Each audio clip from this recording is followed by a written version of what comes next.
6, should section 3.04 of the city charter be amended to provide that the compensation of the city attorney be fixed by the city council as opposed to being fixed by the city manager, so that section 3.04 would read as follows.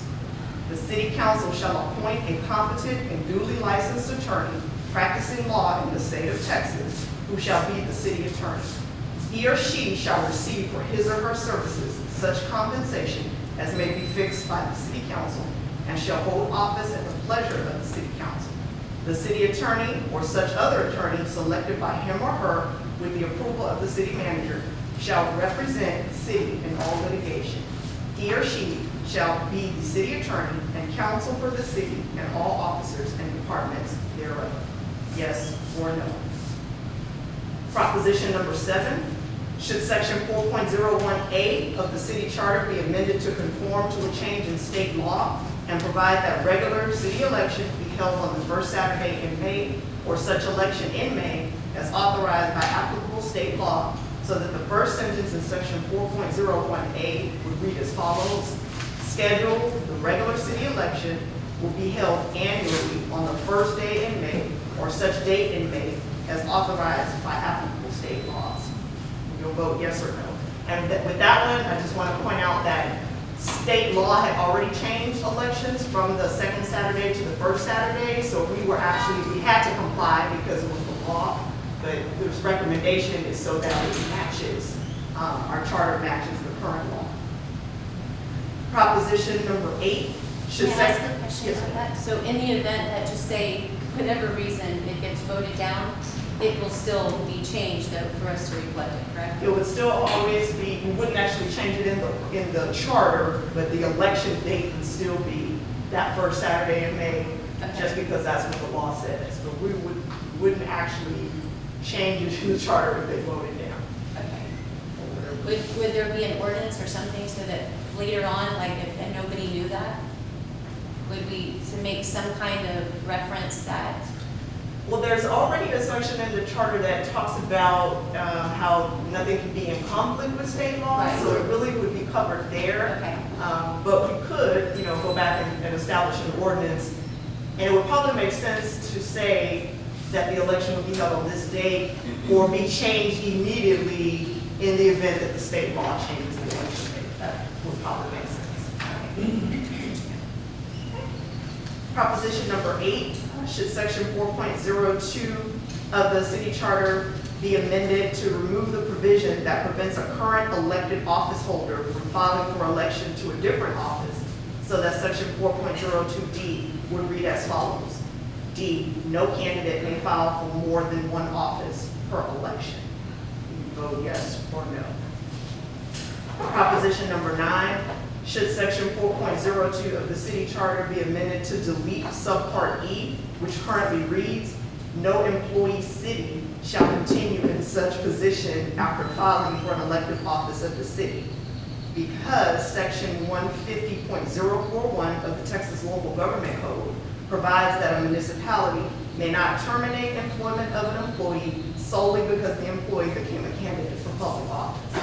So I want to point out on here, it currently reads no employee city. I think that was probably a typographical error, but that is how it was adopted, so it stayed that way.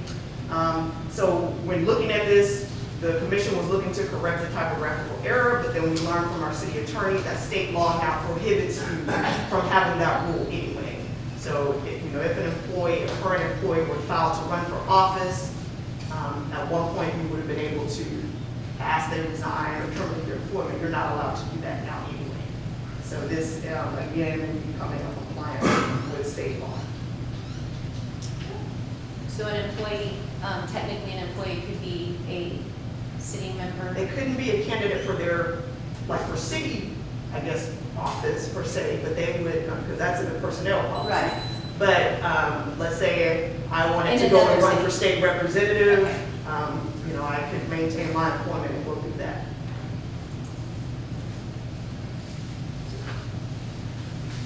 Proposition number 10, should section 6.04C of the city charter be amended to add a requirement that the proposed or referred ordinance be posted on the official city website, So that section 6.04C would read as follows.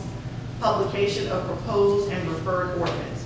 The person performing the duties of city secretary shall publish at least once in the official newspaper of the city the proposed or referred ordinance within 15 days of the election. Shall post the proposed or referred ordinance on the official city website within 15 days of the election, and shall give such other notices and do such other things relative to such election as are required in general for municipal elections or by the ordinance calling said election. So this is just adding the city website in addition to the newspaper. So we're currently required to publish in the paper. This would be adding that it would be published in the paper and on the official city website.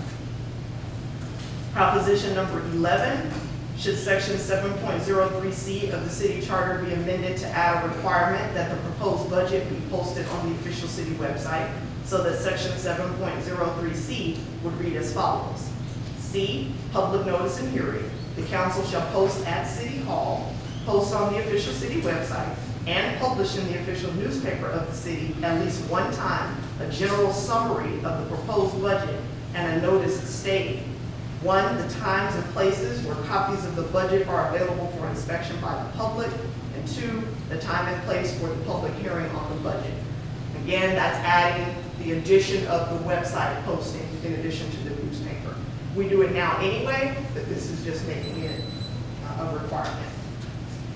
Proposition number 12, should section 7.01 of the city charter be amended to remove the requirement to publish a summary of the audit in the official newspaper of the city, but rather require that a summary of the audit be posted on the official city website, so that section 7.01 would read as follows.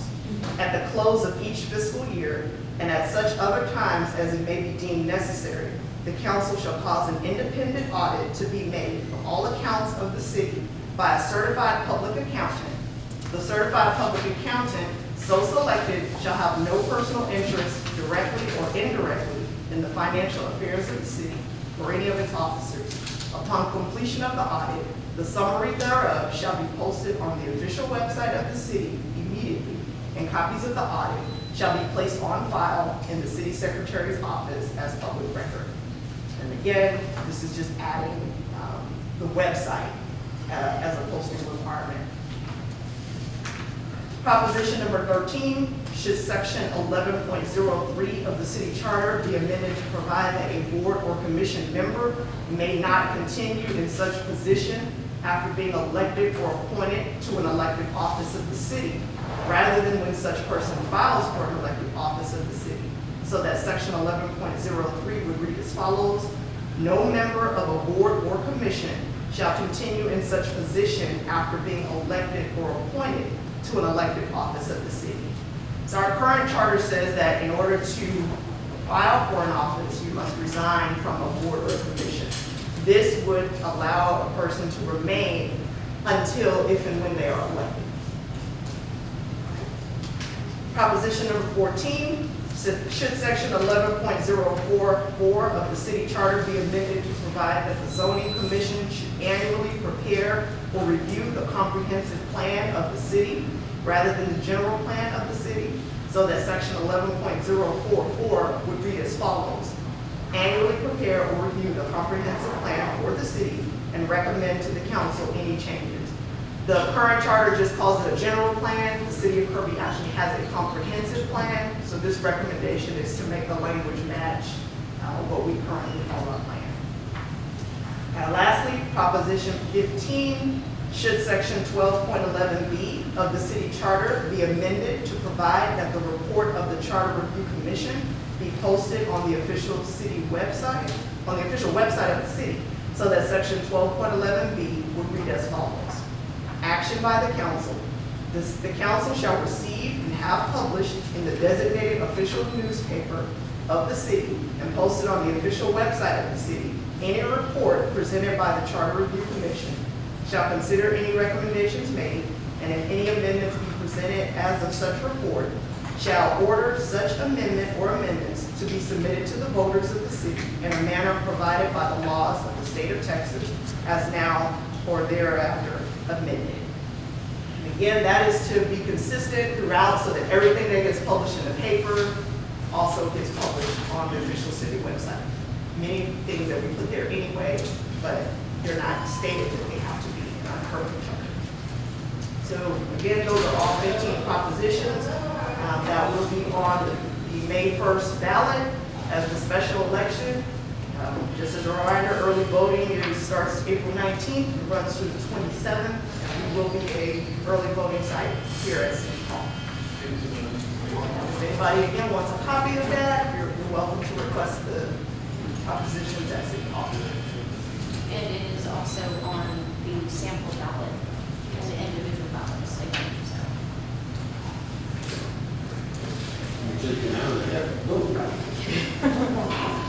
Hopefully people do.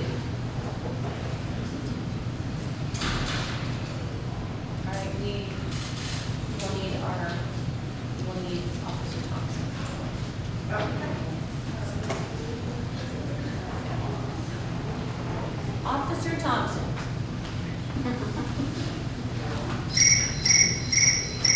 Sorry, I'm right here. I thought maybe that was your, your alarm. All right, item 8A, discussion of possible action, presentation and discussion on the City of Kirby code compliance process. Okay. Oh, sorry. Okay, for anybody who doesn't know me, I am Megan Thompson, and I am the code enforcement officer for the City of Kirby. I've been with the City of Kirby almost 8 years now, in code enforcement, 3-ish years, and I was on patrol all the years before that.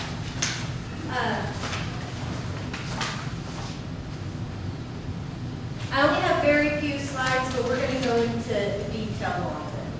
So this is how you can contact me in person at 4130 Ackerman Road, which is the Kirby Police Station. By telephone, I got an office phone, the 210-547-3560, extension 3, or at 210-510-9097, and that is my cell that I carry on me. There's another way for email. It's at info@cityofkirby.org. Okay, these are some of the, or can you go to the next one first? There we go. Where's the rest of it? That's good.